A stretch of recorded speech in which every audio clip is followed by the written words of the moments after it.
You said in the Rose Garden, the day after the attack, it was an act of terror. It was not a spontaneous demonstration. Is that what you're saying? Please proceed, Governor.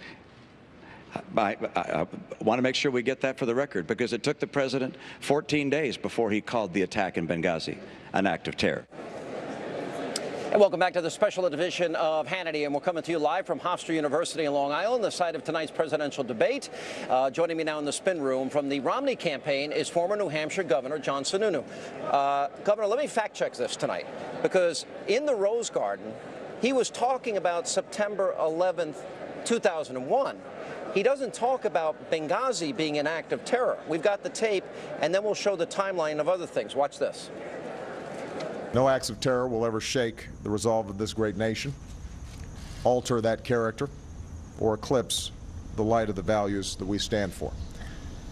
Today we mourn for more Americans who represent the very best of the United States of America.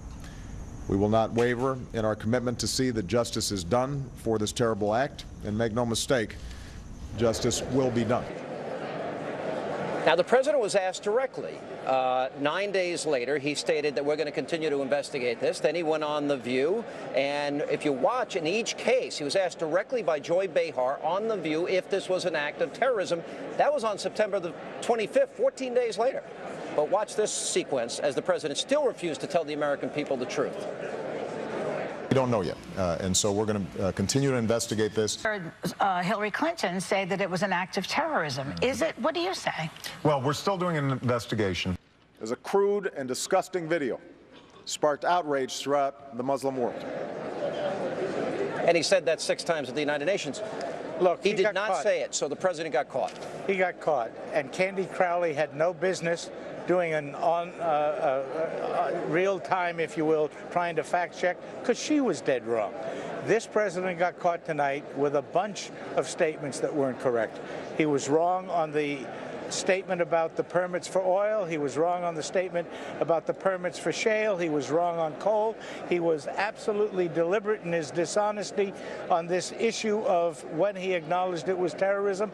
How can you go to the UN 2 weeks later and still be claiming 6 times that it's the video, and then show up tonight and claim that you said it was an act of terrorism? But isn't this an ongoing pattern, Governor? For example, Fort Hood, if we were to believe the president, you have somebody shooting up innocent people there after they're screaming Allahu Akbar, and they said it was workplace violence. The president, early in his administration, could not say the words war on terror. They were man-caused disasters, overseas contingency operation. What is the problem with this? Well, the problem is this president lives in his own world, and he really does not, in my opinion, have a sense of how important some of these issues are. We lost an ambassador for the first time since 1979. And he's trying to say that the only reason Americans are concerned about it is because it's a political season. That's ridiculous. The death of an ambassador is a critical item, a critical issue. Policies that cause that are really to be condemned. Failure to provide security is an act of negligence that's unconscionable. And just because Hillary Clinton tried to save him today by saying the buck stopped there, it doesn't stop there. The buck stops at his desk, as Harry Truman told us. Why did Ambassador Rice 5 days later go on 5 shows and say this was this was spontaneous, this had to do with the movie? This had nothing to do with the movie trailer that was released in July. Why won't, till this day, they're not telling us the truth about Benghazi? No UN ambassador goes on 5 Sunday shows without coordinating what they're going to say with the White House. She was out there at the White House's instruction to try and really distract America from understanding that this president has not, as he said a few days before that, stopped terrorism. Terrorism is rampant, particularly in North Africa and parts of the Arab world, and he got caught. The other interesting thing tonight, and I thought Governor Romney, it was almost like a prosecuting attorney, and he laid out the single greatest, concise indictment of the economic failures. 1 in 6 Americans in poverty, 25 million un- and underemployed, 17 million more Americans on food stamps, and it was devastating. And, the president doesn't have a plan for the next 4 years. Well, let me go back to the Benghazi thing. You can do whatever you want, Governor. I'm not going to argue. I watched you with Andrea Mitchell. I'm not going to argue. An interesting thing happened today. Lindsey Graham sent a letter with John McCain, pointing out that on June 6th, a hole was blown, a huge hole was blown in the restraining wall of the compound. That's the kind of act that doesn't go unreported to a White House. The White House has to hear that their embassy has had a breach in its security. I don't know if it was a separate report to the president. I don't know if it was just in his president's daily brief.